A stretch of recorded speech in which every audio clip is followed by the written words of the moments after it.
been said, and I believe it too. We'll overcome, and I hope we do. The soul, the skin, it's all the same in the land of diamonds. Oh, if it was another time and place to use, not to feel, living out the words eyes don't see, minds of the light are never, never free. No, they're never, never free. No, they're never, never free. No, they're never, never free. Never free. WOMMLP operating out of Burlington, Vermont, 105.9 The Radiator is a rocket shop supported in part by an award from the Burlington City Arts Community Fund. I'm your host, Tom Proctor, and with me tonight is Rick Palieri and Ben Bergstein. They're in promoting and presenting the Great Vermont Barn Dance. How's it going, guys? Doing well. Going fine. Doing well. We're glad to be here, right, Ben? We are so glad. It's like old times, you know. We used to do a radio show. We did. It was called Fellow Travelers, right? It was part of the Radiator, but it was down when it was in the other building. We've moved a few places Yeah. really since then. Yeah. I think this is the fourth iteration that I've known since I've worked here, and it's been about 2 years. So. We were on the third floor in College Street, and It was fun, you know. yeah, it's great. It was fun. It gave us a chance to get out, and you know, I think that's the wonderful thing about community radio, is that it gives people a chance to have their voice heard. That's what it's all about, and we're really honored to be here and to have a chance to talk about this interesting concept. Your interesting concept. Yes, Rick. what I call a dream seed.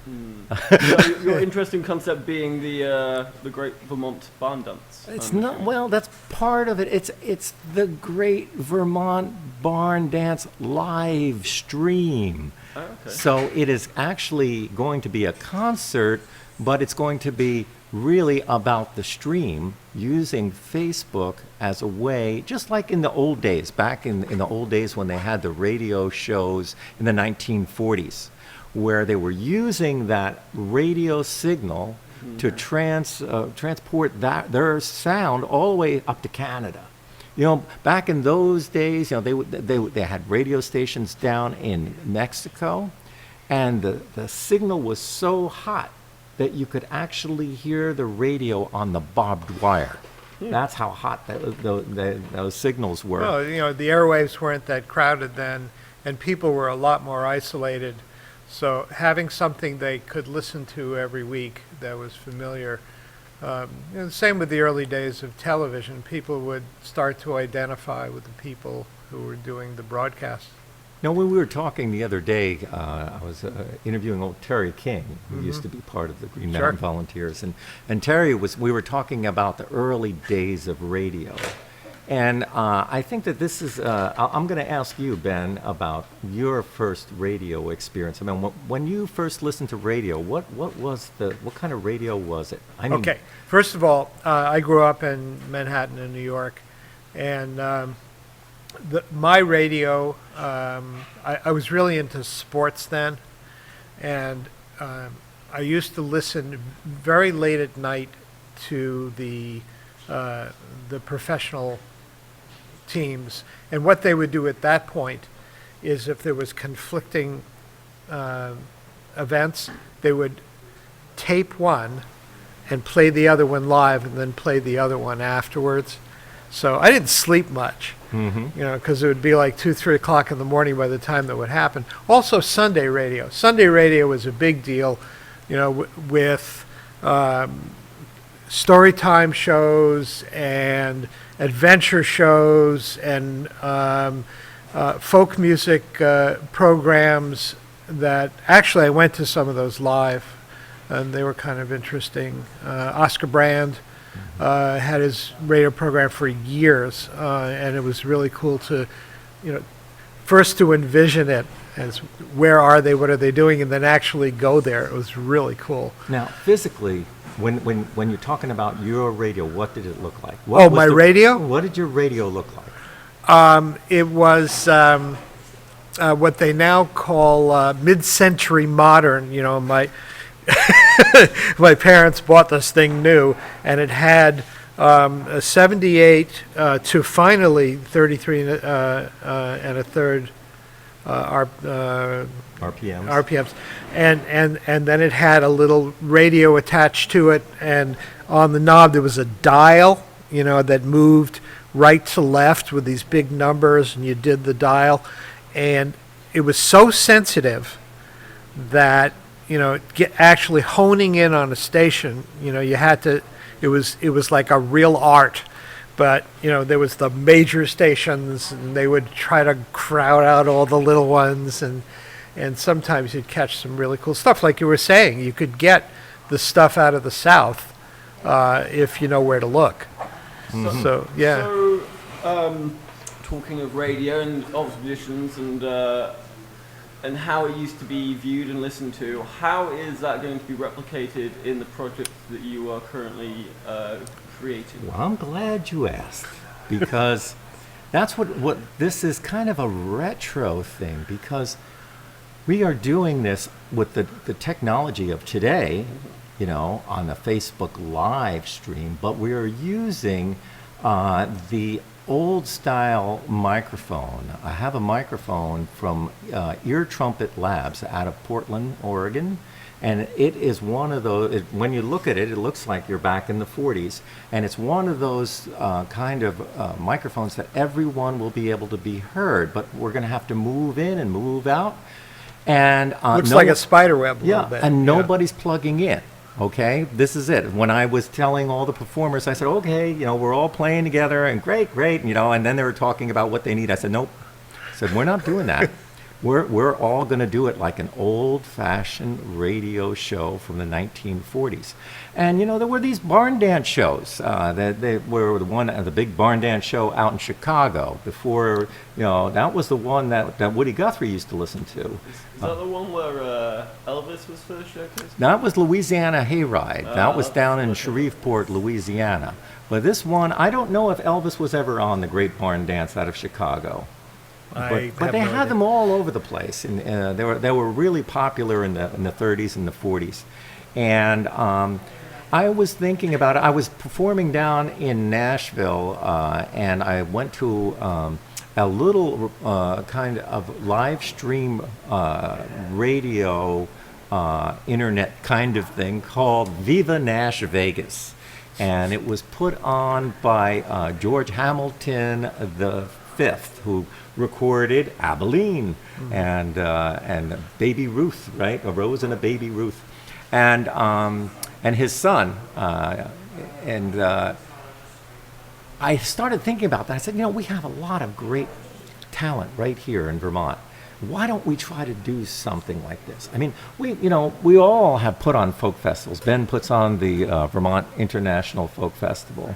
You know, and you put on all different types of more international programming. Yeah, we try to keep things local, though. We've got a lot of emigres, and they've all brought their folk cultures with them, and you know, they perform it for each other, but not for the general population. So this is a chance for everybody to see everyone else. But Rick, the part that I know is part of your thinking is you and I both have traveled a lot and performed a lot and made friends all over the world. And your choosing the time to do this program was very clever, because it allows your constituency, which is worldwide at this point, to be able to find out your influences because of the time of the broadcast. It's either in the morning or in the evening. It's in the middle of our day, but it gives these people a chance to hear where you come from. And the wealth of music, and not just the music, because you know that's why Ben, you know, is bringing the Green Mountain Volunteers, and I don't know if you heard about that. So Ben, why don't you just tell them a little bit about the Green Mountain Volunteers? Oh my God. Okay.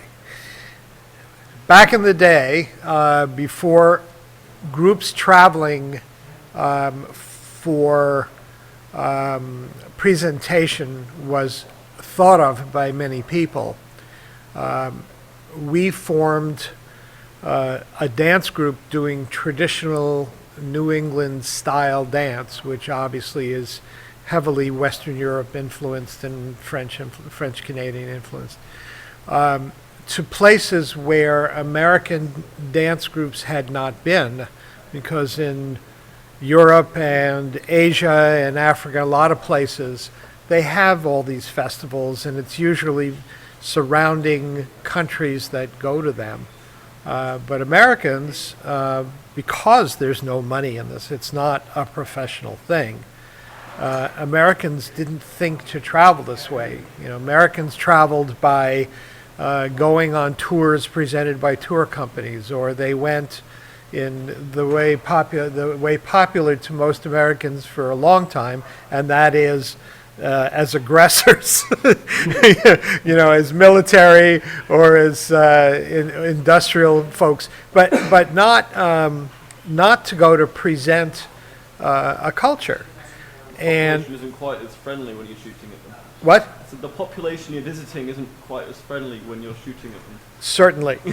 Yeah, and we as individuals had gone to see these things, and we got our influence for doing the kind of thing that we do here in the States, and also the way we presented our folklore. We saw festivals of this type in Western Europe and Eastern Europe, where local villages would present their folklore, and that gave us the idea, why not? I mean, why not get a group together and represent America in a way that's different from the Hollywood model or the military or industrial model, you know, just folks.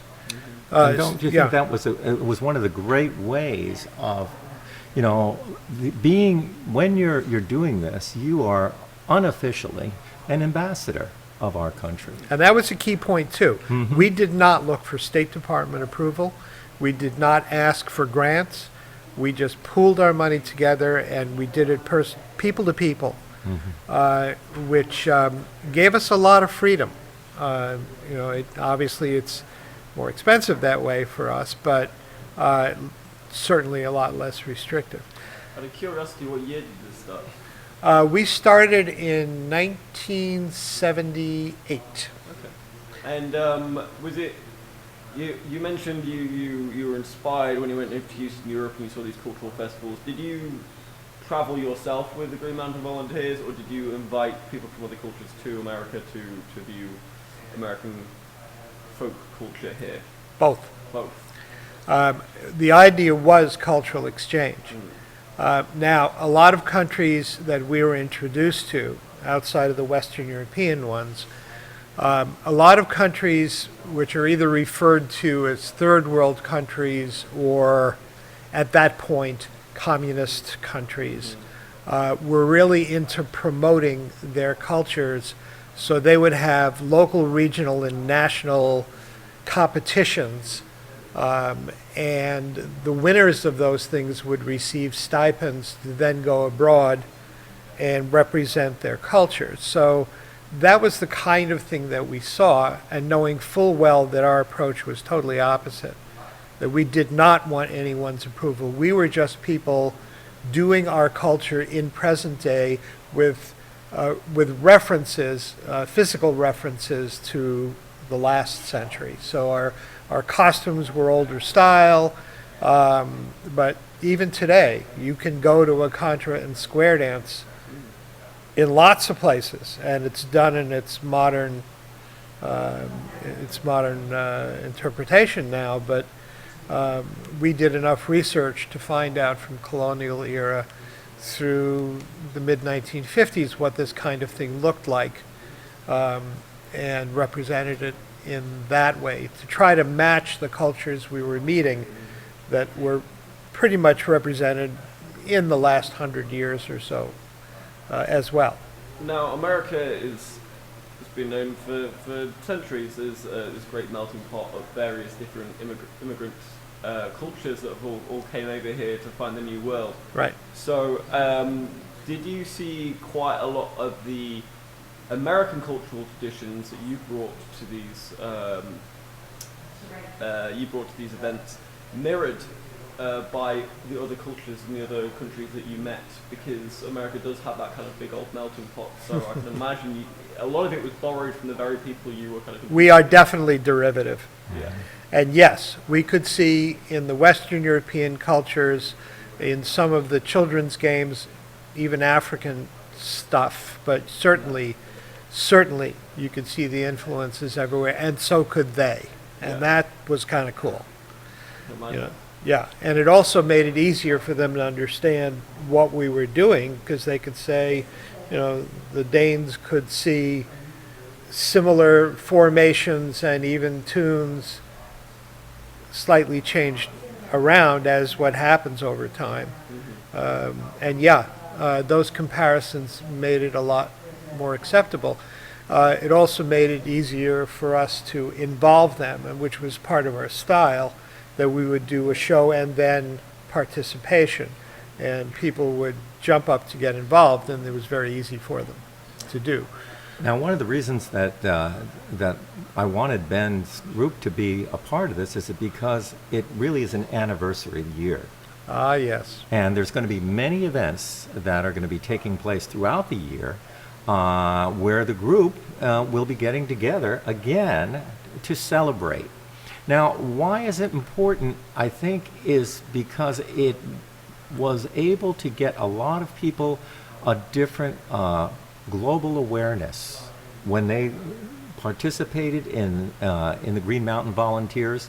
They learned not only about the other countries, but learned a lot about ourselves. Yeah, it was always interesting, particularly the people who were farmers here. Some of them never got out of their towns, and suddenly they're in Spain representing New England on TV. You know, it's like, whoa. So, yeah, we did get that kind of thing. We also had kids born into the group, literally born into the group, where the parents were involved. Mom had a child. The child ended up as a cradled child as part of a family on set, and grew up in the group, and now here we are 40 years later, and those kids have kids. So it is kind of interesting in that respect. And, you know, in terms of, and we also had a children's group, a separate group, where we had middle school kids who, you know, their focus were themselves and their friends. And for them as well to go to all of these other places in the world and see, and they were concerned about going. And I said, I'll give you 5 minutes to find out that those kids are just like you. And they would. And they would just, you know, that kind of eye-opener that, sure, there are some cultural differences, but kids are kids and people are people. There are good ones, bad ones, you know, all different kinds. And the idea of idealizing any culture as being all good or all bad is nuts. And it's only through personal contact that comes out. And yeah, that was certainly a big thing with us. We would have very few rules about engagement, but we didn't want anyone openly engaging in political discussion. That wasn't why we were there. You know, cultural discussion, yes. Personal lives, no problem. But taking a political stance in a foreign country, we didn't consider that our role. And it really allowed people to relax, both ourselves and our guests and our hosts. And I can imagine that, so the Green Mountain Volunteers are going to be performing at the Great Vermont Barn Dance. That's right. Is there any other cultural delegations from around the world coming? No. Well, yeah, and the thing about performing, Rick is not letting us off the hook, because we tried getting together for our last international festival, and as you can imagine, over a 40-year period of time, people have different lives now, and it's been 15 years, so it's not like it's part of their routine. We could not get enough people, although there were probably 150, 200 people over the 40 years involved. we couldn't get enough people to come together to practice and pull it off. So we put it off, but he wouldn't let us out of this one. And our one and only rehearsal is going to take place after 15 years since the newest members were in the group, is going to be at 10 o'clock in the morning the day of the show. Oh, wow. And he was nice. He gave us an hour. So, Well, there you go. Well, I'll tell you, the thing about, when I was I call this a kind of a dream seed. When I get an idea and I started kind of thinking about it, I wanted something that was going to get people to interact with one another and also highlight some people that you don't hear enough about that you should. And that's the case with Chris Kleeman. Now, Chris Kleeman is one of we have a lot of fantastic guitar players, here in Vermont. I mean, Paul Asbell. I mean, I could go on and on and on. They're just fantastic guitar players. A lot of them live in this area. Chris Kleeman lives, down near Chester. So we don't get a chance to hear him. His first album was produced by B.B. King. It gives you an idea of how good he's been. And he continues to be brilliant. And I said, when I was thinking about this idea, I said, it's for people like Chris Kleeman that I want to do this. Yeah. And then when the idea started, really percolating, it was, okay, let's see what else we can do. Other people that we could get involved in this. And one of our great kind of authors that is local, you hear him a lot on VPR doing commentaries, is Bill Schubart. It's interesting that I also was working with Bill. We put together a special concert where you might have read about it in 7 days, where we're taking Utah Phillips flanger car and we moved it from here in Vermont out to Weed, California. And it's there now. Folks, so anybody who went there to that concert, you would be so happy to know that Duncan Phillips, his brother, Brendan Phillips, who are Utah Phillips' sons, they did it. They pulled it off. They made it happen. And when people were, thinking about how are you going to get this, 100-year-old flanger car, like a caboose, across the country? How are you going to do that? Well, they put it on 2 trucks. That's how they did it. And the 2 trucks drove all the way out to Weed, California, near Mount Shasta, and that's where that caboose is sitting. Now, Bill Schubart was the record owner of Philo Records. Philo Records, and that's where the caboose was. Where Mike Couture. The two brothers, which is where we first met Bill Schubart, because he was a producer, owner and producer, and Green Mountain Volunteers' first musical product came through there. Was done at their studio. Yeah. So, it was really important for me that it wasn't, just the usual program has 1 or 2 acts. And they're usually the same, right? They're like music. But I said, wow, let's do it like this old variety show. So we have dancing and we have storytellers. Yeah. And, and I asked, Mark Lavoie plays great blues harp. And I was thinking about, one of the first Grand Ole Opry shows, they had a harmonica player on there. Huh. And I said, it just seemed like a kind of a fitting thing, because this is what we're kind of trying to recreate, this feeling, this old feeling. And so it's going to be live as it's happening. There's not going to be any editing. There's not going to be, any turning around. Once we start streaming, it goes out. And a live audience. Yeah. We'll have probably, I don't know, somewhere 30 or 50 people. I got some people coming. Yeah, there are probably about 50 people all sitting in there watching this and realizing that we are trying to push the envelope a little bit. Because think about it. You probably have friends, right? They go to a concert. You have friends? Yeah, Tom has friends. So, yeah. Okay. You have friends. They go to a concert, right? They pick up their little phone and they start streaming a little bit of the concert. But that's a concert that's already in progress. That's not a broadcast that was really created to do a live stream. And that's what we're doing. Okay. So it's a different kind of a thing. It's not like, we're just doing a concert and we're... Well, the era of variety shows has been gone quite a while. And my parents' era, You sat down and you watched Ed Sullivan show. and yeah, there were a bunch of them in the 40s and 50s and early 60s. And that's when the whole family would gather around and Exactly. do something together. Radio shows the same thing.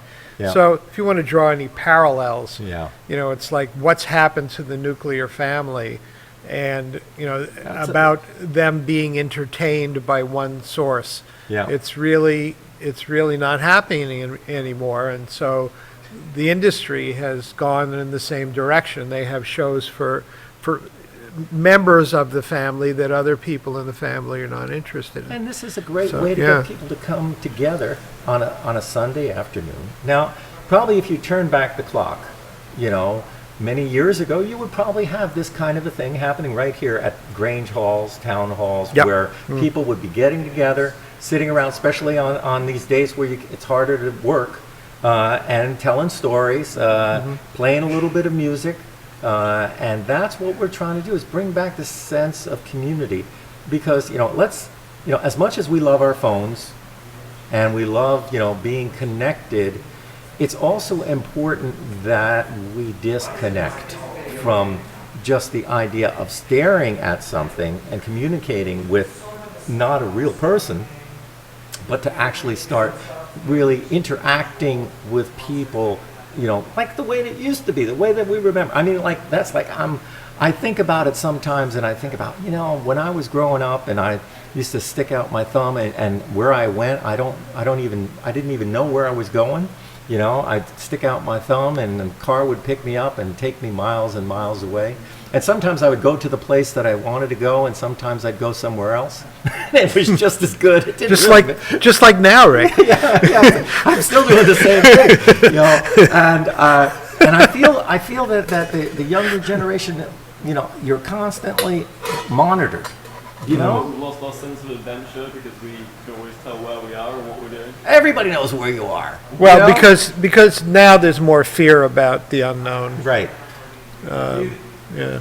I'd like to, as the voice of the millennials in this conversation, I would say it's maybe less about a fear of the unknown and more just the practicalities of having a computer in your pocket at all times. Mm-hmm. So Yeah. it's knowing that you can find out the information like that, rather than fearing you don't have the information. Mm-hmm. I think also some of the adventure is taken out, and also some of the ingenuity in finding things out. You're allowing other people to feed you information rather than you seek it out for yourself. It's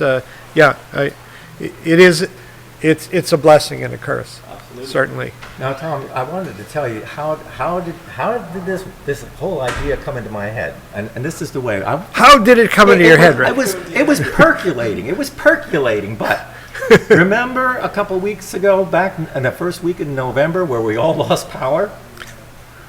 A lot of us lost I power. did for about 30 minutes at 5 in the Yeah. morning. Well, in Heinsberg, we lost power for 4 days Yeah. or so. Wow. And you were going crazy. No. And, We were invited to go over to our friend Mitch Barron and Susan Abel's house, and we were sitting there, and I started talking with Mitch, and I said, after doing the Utah Phillips benefit for the flanger car, it made me really want to do something again. And I didn't want to just do a festival, because we've been down that road. And I wanted to do something that was different, that was more immediate, that we could actually do it in quick time, that it wasn't going to cost a fortune. Mm-hmm. And Mitch, who's part of the, Beth and Richard Wayne and Mitch Barron will be playing.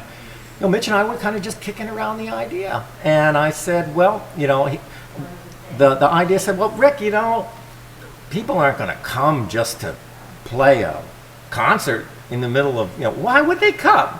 That's what Mitch said. Why would they come? And I started thinking about it. I go, well, you think they would come if it was broadcast all over the world?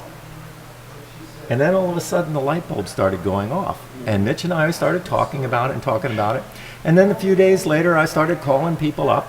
And originally, Chris Kleeman was in my mind, but I wasn't sure that Chris would come. So I started talking to some people that were local that I knew that might be able to get there. And as more people expressed interest, Chris said yes, he would do it. And so that was kind of amazing. And really, folks, I hope that even if you don't come, in person, you can watch it on the Facebook live stream, or check out the recordings of these different people. Okay, Rick. Some of the people we're talking about who might be interested in this, and I've had the question asked of me, just look it up on YouTube, all right? And they go, I don't know what you're talking about. I have no idea how to do this. Where do I find it? Tell me how, tell me how, tell me how. Yeah. Because millennials, they got it, Right. all right? But the old farts, come on, man. Yeah. How are they going to find this thing? Well, unfortunately, we don't have as direct a path as we'd like at this point. Mm-hmm. At this point, what we have is me streaming it on my Facebook page. So if the people are connected with me on Facebook, or a friend of a friend of a friend, anybody who has anything to do with me, they can tell a friend. We can put my Facebook, the Facebook Rick Palieri. That's all you got to look for, and it will, we'll have a prompt, during the day, so that people know that this is coming up. And I have interest from people all over the world at this point. We have people in Israel, and people over in England and Scotland, and we have people over in Jerusalem, people in Australia. They've all expressed interest that they're waiting to see. They're waiting. What can we do here in Vermont? And that's the other thing. It's about giving them a taste of a place that maybe nobody has been to. Sure. And with that, I'll sing a song. Wait, Ricky, wait. No. Go ahead. What if you don't have Facebook? Then you're screwed. Well, no. No? Okay. I mean, then you can because once it airs, it will be archived, and then you can take that stream and you can send it to people by email. All right. That's what I wanted to hear. Okay. Okay? Yep. So you can send it by email, but they won't be able to watch it live. Okay. Why don't you sing a song now? I'll sing this song. Okay. All right. So this is a song that I wrote, and it's a song, and it was about this whole idea about Vermont, and the idea that, I grew up in New Jersey, and I know how bad things can be. So when other people like from New Jersey were moving up here and they wanted to put up a shopping mall, or I said, well, don't make Vermont like New Jersey, And I was reading this really interesting article, and this is what spurred this song, in the Rutland Herald, because I was living in Springfield, Vermont at the time, and it talked about the rattlesnake. And it said that there's only a few places in Vermont where there's habitat for a rattlesnake. They're talking more about this now than ever before. But that was the only time I heard about it. And I started thinking about it. I said, well, if there's not any habitat for a rattlesnake, then really everything is changing. I mean, there should be some wild places that you could still go to in Vermont. And started making me think about the catamount. And the whole thing about the catamount, as we still really don't know, the hunters are always seeing the tracks in the snow, and they might be out there. Maybe we didn't get them all. I'm remembering the days, or I went away, way back in the hills of old Vermont. And the orchard on the hill, I think I see it still, way back in the hills of old Vermont. For tonight I long to be where the catamount run free, where the rattlesnake can lie out in the sun, near the voices of the loons when the apple blossoms bloom, way back in the hills of old Vermont. There used to be a barn near the old fishing pond, way back in the hills of old Vermont. So many fields of hay, now gone with yesterday, way back in the hills of old Vermont. For tonight I long to be where the catamount run free, where the rattlesnake can lie out in the sun, near the voices of the loons when the apple blossoms bloom, way back in the hills of old Vermont. Well, everything has changed, nothing stays the same, way back in the hills of old Vermont. Like the old brown panther's roar, you won't hear that no more, way back in the hills of old Vermont. For tonight I long to be where the catamount run free, where the rattlesnake can lie out in the sun. Hear the voices of the loons when the apple blossoms bloom, way back in the hills of old Vermont. But when the rains came down and flooded many towns, way back in the hills of old Vermont, all the neighbors lent a hand for the loving of the land, way back in the hills of old Vermont. For tonight I long to be where the catamount run free, where the rattlesnake can lie out in the sun. Near the voices of the loons when the apple blossoms bloom, way back in the hills of old Vermont. Yeah. Now, you know, one of the dancers that you're going to have is a great singer, Deb Flanders. Talk about Indeed. somebody who loves to sing songs about Vermont. Well, you know why?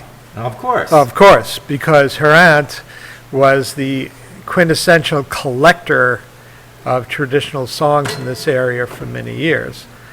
And Helen Hartness Flanders. yeah, and Deb decided she wanted to activate the collection and has put out a couple of recordings now based on her aunt's songs. Actually, you know, the CD that we put together called the Vermont Sampler has her singing a few of them as well. And I'm sure, you know, as the year goes on, there's going to be chances for that kind of thing to happen again. You know, I'm really looking forward to this kind of thing. You know, doing this great Vermont barn dance stream, because I think that it's going to be interesting for these different folks. You know, people in Jerusalem, people over in Australia. You know, to see what we're like here in Vermont. And I think that we're going to, you know, send out a little bit of a signal. And this is what we were talking about earlier about the Green Mountain Volunteers. You know, it's really easy for us to hate people when we don't know them, when they don't have a name, when they don't have a face. All they have is, you know, a word. A stereotype. Right. Yeah. You know, but, you know, once you get to know people, then everything changes. Yeah. Well, I didn't think I liked those people, but boy, that one. That one I really like. That one's and different. There's another one and another one. And this is how we Yeah. change. We can change a little piece of the world. One of the great mentors that I had in my life that taught me so much was Pete Seeger. And Pete used to say, "We musicians can teach the politicians that not everyone has to sing the melody." That's a good Pete. And it's true. It's like, you know, we always don't have to do the lead. We can sing the harmony. We can be in the background. We can work together. People are always thinking about, you know, if you spend too much time on social media, you go crazy because, you know, everybody is hiding behind the wall of anonymity about, you know, hiding of who they are, and they're posting terrible things. And, you know, I truly believe that most of the people in this country are not like that. So I really want to believe that. is this your method of getting people outside their kind of standardized bubble? That's right. Yeah. It's one of the ways. It's one of the ways that we artists, you know, have been doing this for so many years, is trying to, you know, create opportunities for dialogue. And we don't always have to agree with one another. I mean, I have a lot of friends down south that if we were talking politics, we wouldn't stay in the same room. But, you know, we can pick up a guitar, a fiddle, and a banjo, and we can sit there and we can smile and we can laugh. And that's the first step. That's the first step. That's how we start the change. Ricky, I wanted to talk to you about the future of this program. I know it, you know, the first ones, it's like having a baby. Not that I know what it's like having a baby, but the idea of doing the first one when you're having to think about all the details. And so the first one's over. Then what? Well, I think what we do is we sit down and we talk. I think that all the people that are interested will sit down and talk, and we'll say, what did we do right? What things can we learn? And then we do another one. And then we'll invite different people so that the family grows. In other words, like some of the people who are coming are a lot of the people, in fact, are well-known performers that'll be sitting in our studio audience because they couldn't get on this time, but they're hoping to get on next time. Yeah, and good. that's cool. That's cool. That's what we need. We need that support. You know, from the Vermont International Festival, that without people coming to the events year after year, supporting the events, they die. They die. It's sad. I mean, we all love the Champlain Valley Folk Festival. We all wanted it to succeed. We all worked hard. I was on the board of directors, so many of us, you know, but people did not come out and It's too support small a it. family. And so the other idea of why do a live stream? People don't want to go anywhere. They don't want to go anywhere. They want to sit there and look at their phones, and they will look at their tablets. So let's bring the show Let's to give them. them something to look at. Let's give them something to look at. Right. You know, instead of just looking at your phone, let's give them something really that is hopefully something that is fun, educational, and enlightening, all in one. So you're coming to your audience rather than expecting your audience to come to you. And that's the advantage of today's technology, that you can do that. Right. And that's In a way, that's exactly what happened 70 years ago in the 1940s when people were listening to radio shows Yeah. on barbed wire. yeah. That's right. That's right. The show was coming to them as getting up to Chicago was a lot more of a pain those days than That's right. previously And- what and it is it- today. And can you imagine that? You know, here you are, a young person. Like for me, I remember listening to FM, WNEW FM out of New York City. Yeah. And I remember listening to AM radio, you know, with Harry Harrison in the morning. And you know, this was your link to the outside world. I think the thing that really touched it best for me was when that movie came out, that American Graffiti, of how, you know, music and the radio and how it was all linked to growing up. And I think that, you know, for me, listening to the radio at night, you know, especially on the FM, see, the FM is where you would hear the cool the stuff. cool stuff. Yeah. It wasn't on the AM radio. You would listen to the FM, the lower end of the Yeah. FM, and that's where you would hear all the music that they normally didn't play. And, you know, so now we have YouTube. Now we have all of these people having a chance to be heard, but it's almost like too much because we can't keep up with it all. You know, it's just all coming. I mean, I know a lot of radio stations, you know, they're not getting as many CDs as they used to, because CDs, they don't even have CD players in cars anymore. So, you know, but they're getting sent all of this music that they have to keep trying to get on to their show. And usually a community radio station has only a few slots, right, that they can actually fit a certain number of artists in. So it's still not that easy to have your voice heard in today's world. And I think that, you know, there are a lot of talented people out there. We're all trying to do something. I think that's the key, right, Ben? Do something. Yeah, and part of it is the motivation. You know, it's hard for people to hone their skills and continue doing it without feedback. That it's always been true.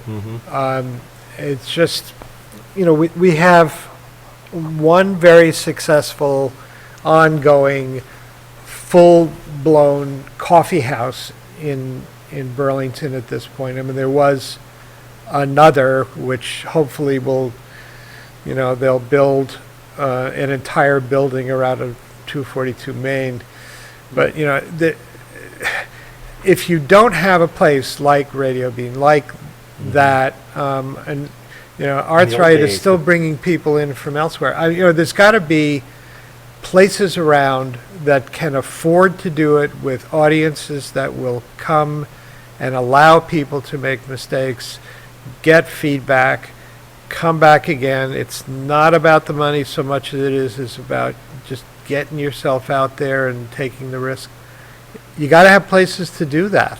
That's what, the Burlington Coffee House was, Rachel Bissix and that's Jeff another Miller. one. Yeah. They were doing it out of love. I mean, all of this stuff is out of love. I mean, that's what we're all trying to do is like, okay, you're doing your art and you're saying, boy, I wish there were more places that we could do this. Instead of sitting around and thinking about, I wish there were more places to do it, let's try to find start one up, even if it's in your living room. Well, Invite Ricky, a few friends okay, over. It's still what you said in the first place about people getting off their ass and coming out. Because, as you know, I run the North End Studios, and we have tried coffee houses, we have tried open mics, we've tried everything. It costs nothing. We pay them, anything and everything. And do they show up? No, they don't. Well, we do have places like, again, in defense of millennials and people getting off their asses, we do have places like Radio Bean that has like 5-6 acts per day. We've got places like Nectar's that have about 3 acts a night. We have umpteen number of festivals that happen in the summer, right, and so on and so forth. Why in particular do coffee houses need to? What space are coffee houses occupying that isn't currently being occupied by the other venues? A place like Radio Bean, that's not in the same category as some of the other things. You can get a spot in Radio Bean to try your thing, and it holds comfortably 35 people. A full house there, if you're good with that full house of 35 people, you'll know it. Okay, they'll actually pay attention.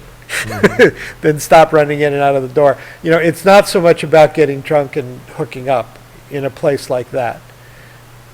Festival, it's a whole different thing. Festivals cost a lot of money, and there's a ton of headliners that are not local, or they were local and then they've made it.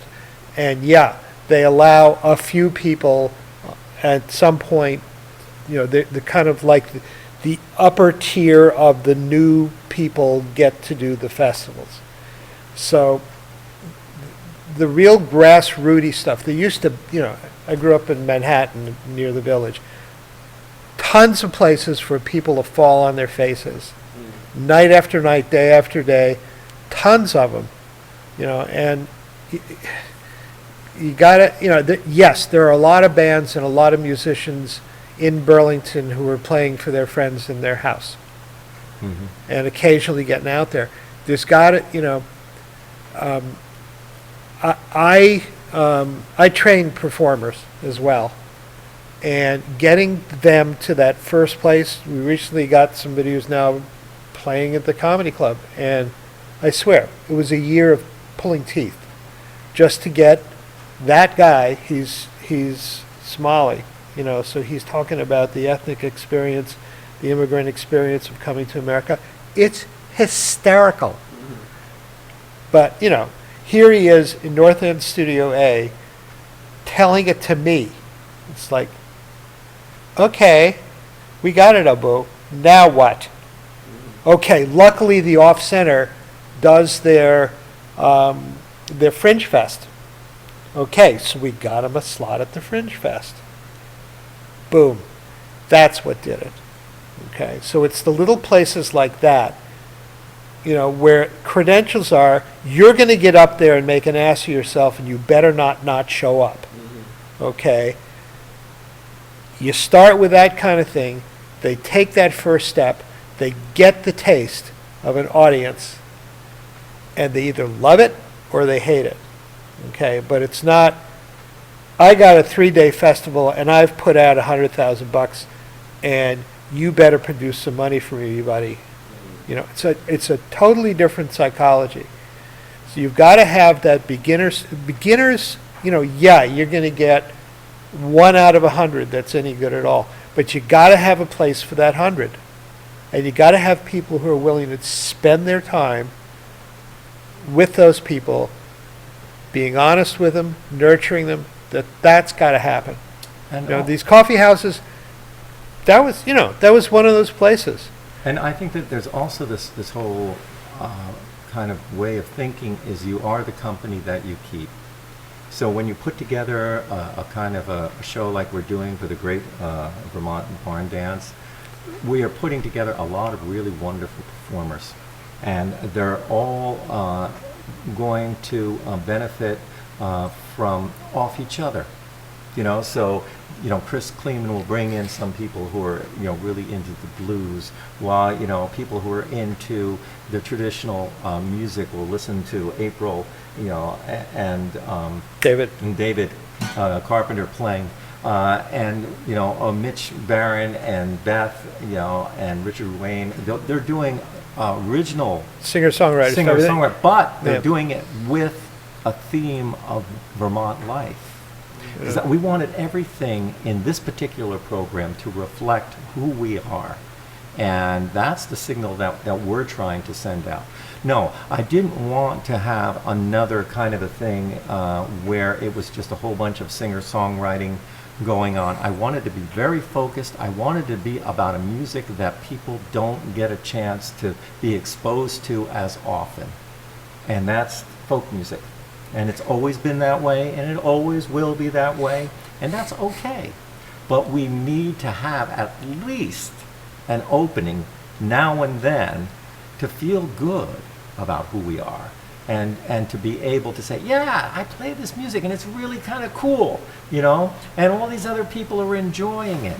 And yeah, there's a lot of gray hairs out there, like, you know, like us, but there's also a lot of young people, across this country who love acoustic music, who love the 5-string banjo and the fiddle playing. And the cool thing is that they've been able to take the best of the technology of the YouTube videos and really not only learn from the old masters, because there's, you know, YouTube videos of them, but also the young masters that are out there. So they are learning at an incredible pace compared to, you know, in the old days you had to hunt somebody down, you know, and you had to try to sit with them and see if you could learn that song. And if you were in Poland and you were trying to play the Polish bagpipes, you had to drink a lot of vodka. That's not so bad. You know, Vermont has also done something as far as that. I mean, there's a lot of things about Vermont that are cool in this way. Mark Sustig has put together this Young Traditions. And what happens there is he pulls together people who are not the old masters, but people who are contemporary masters. Yes. And they have sessions with them. They also get together all the time. They perform out, so they get that component, which kind of puts them on the spot. It's not like no do-overs. We got to, you know, produce something. So and that's been a very successful program, and that's a Vermont roots thing as well, which is pretty cool. I work a lot with the refugee populations and their groups. And it's a little different. It's kind of the old style of mommy and daddy are making me do this because it's part of my heritage, which I'm trying to get rid of. So you got, you know, a lot of language programs, dance programs, instrument programs. And again, you know, you end up with 100 people doing it and 3 of them will stay with it. But some of them who get into it, they really get into it. They really dig it. And this is the thing that was really cool about the Vermont International Festival, is it created an opening that had not been there before, where you went there and you say, hey, listen to that band, they're playing Turkish music. Oh wow, you know, I mean, I never thought about playing Turkish music, or, you know, maybe I can play some of my music there. And before you know it, another band came up, and another band. And you go to the International Festival these days, and there's so many varieties of music that weren't there 10 years ago. Absolutely. A lot of Latin American stuff, which came out of a few bands to start with, and now there's a lot of diverse African Afro jazz kind of stuff that has popped up, and they play at Nectar's as well as they'll play at the International Festival. The blending of the music, is cool. Yeah. You know, So guys, we are actually unfortunately running out of time, and I feel like I could listen to you two talk all evening. and you do know we could talk all evening. You don't have to worry about any dead air. Do you want to give us a quick rundown on all the key details? Yes. On It'll be on Sunday, this coming Sunday. The date? January 14th. And it will be starting at 1 o'clock Eastern Standard Time. And going till 2 o'clock. That's where the broadcast will be. And it is going to feature the Green Mountain Volunteers, Chris Kleeman, Mark Lavoie, Bill Schubart, and Beth Ducat, Richard Wayne, and Mitch Barron, and myself. So we'll all be there playing and singing and dancing, and I think we want you folks to just pick up your phone and find me on Facebook, Rick Palieri on Facebook. It's R-I-K, then P-A-L-I-E-R-I is how you spell my name. And, your friends hopefully will keep sharing it so that will get out there. And hopefully next time, Ben, we'll try to do it on that YouTube platform or another platform. That'd be good. And if you happen to live in the Heinsberg area, Heinsberg Town Hall, right next to Lampman's. Free? IGA. It's free? 12:30. Yeah. Show up. Yeah. We're going to set up all the chairs, and you will watch the magic happen. Bring your own beer. Yeah. Transport back to the 1940s again with a good old barnyard variety show. Yes, it should be a lot of fun. With And modern twists. yeah, and thank you, Tom, for hosting us, and thanks to the Radiator here. It's wonderful to be back here. It's cool. Yeah, very cool. In this room, which is quite the room. it gives you that feeling of And we didn't have to engineer it this time. It was great. ADHD. Yeah. Well, thank you guys so much for coming on. I wish you all the best with the great mob barn dance, and best of luck to the Green Mountain Volunteers and your hour of practice that you're going to get for performing. Next week we've got the Vermont Youth Orchestra Association. Definitely worth listening to hear those guys next week. They are always fantastic to listen to. And some good friends of mine, Zeus Springsteen. I'll be back on from 8 next Wednesday for the Rocket Shop. Until then, see you guys later.